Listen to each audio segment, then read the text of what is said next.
Hi this doctor வந்து நம்ம இன்றைக்கி என்ன பார்க்க போகிறோம் அப்படின்னு பார்த்தீங்கன்னா ஒபிசிட்டி, அதாவது உடல் பருமன் சொல்கிறோம் இல்லையா, அதை பற்றி பார்க்கலாம். ஜென்ரலாகவே நம்மளுடைய பிஎம்ஐ லெவல் வந்து 30 தாண்டி இருக்குது அப்படின்னா அவங்க எல்லாருமே வந்து இந்த ஒபிசிட்டிக்கு கீழே வரவங்க தான் இருப்பாங்க. யாருக்கெல்லாம் வெயிட் கெயின் அதிகமாக ஆகுது அப்படின்னு பார்க்கலாம். ஃபர்ஸ்ட் வந்து ஃபேமிலி வைஸ் ஹெரிடிட்ரியில் சில பேர் எல்லாம் குண்டாக இருப்பாங்க இல்லையா, அந்த மாதிரி குண்டாக இருக்கிறவங்க ஃபேமிலியில் பார்த்தீங்கன்னா அடுத்த வர ஜென்ரேஷனுமே வந்து பிறக்கும் போதே கொஞ்சம் வெயிட்டாக பிறக்கிற மாதிரி இருப்பாங்க. அண்ட் அதுக்கு அடுத்து என்ன காரணம் அப்படின்னு பார்த்தீங்கன்னா சரியான உணவு பழக்க வழக்கங்கள் இல்லாதவங்களாக இருப்பாங்க. அதாவது நல்ல ஹெல்த்தி ஃபுட் சாப்பிடாம ஜங்க் ஃபுட் அதிகமாக எடுக்கிறவங்க, இந்த கார்பனேட்டட் ட்ரிங்க்கு, ஸ்வீட் அதிகம் சாப்பிட்றவங்களாம் இருக்காங்க இல்லையா, அவங்க எல்லாருக்குமே பார்த்தீங்கன்னா வெயிட் கெயின் ஆகிறதுக்கு நிறைய வாய்ப்பு இருக்குது. அதுக்கடுத்து சில மெடிக்கேஷனாலேயுமே வெயிட் கெயின் போடலாம்.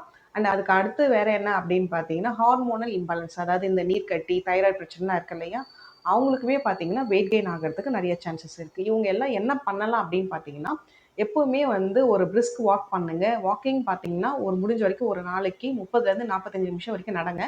அண்ட் நடந்ததுனால நமக்கு வந்து தொப்பை குறையுமா அப்படின்னு பார்த்தீங்கன்னா தொப்பைலாம் குறையாது. பட் இது வந்து நம்ம பிளட்டை வந்து நல்லா பம்பிங்க்கு ஹெல்ப் பண்ணும்.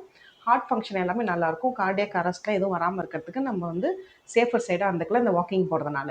அடுத்து பார்த்தீங்கன்னா ஃபுட்டை வந்து முடிஞ்ச வரைக்கும் வந்து லிமிட்டடாக எடுங்க. அதிகமாக வயிறு ஃபுல்லாக அப்படியே எடுக்க வேண்டாம். அதனால் ஒரு ஹாஃப் பிளேட் வந்து ரைஸ் எடுங்க, ஒரு கால்வாசி வந்து நீங்கள் வந்து வெஜிடபிள்ஸ் எடுத்துக்கோங்க, அண்ட் ஒரு கால்வாசி வந்து தண்ணி குடிச்சு ஃபில் பண்ணிக்கோங்க.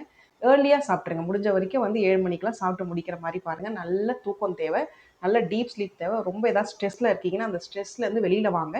அண்ட் இது மட்டும் இல்லாமல் ஏதாவது மெடிசனால் நமக்கு வெயிட் கெயின் ஆயிருக்கு அப்படின்னா டாக்டரை கன்சல்ட் பண்ணுங்கள்.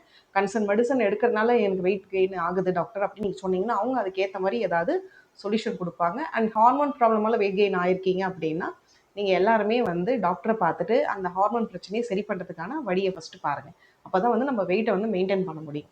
நெக்ஸ்ட் வந்து முடிஞ்ச வரைக்கும் ஹெல்த்தி ஃபுட்டாக எடுங்க, டைம்லி ஃபுட்டை எடுங்க. இதெல்லாம் பண்ணாலுமே உங்களுக்கு வெயிட் லாஸ் வந்து நம்ம மேனேஜ் பண்ண முடியும். தேங்க்யூ.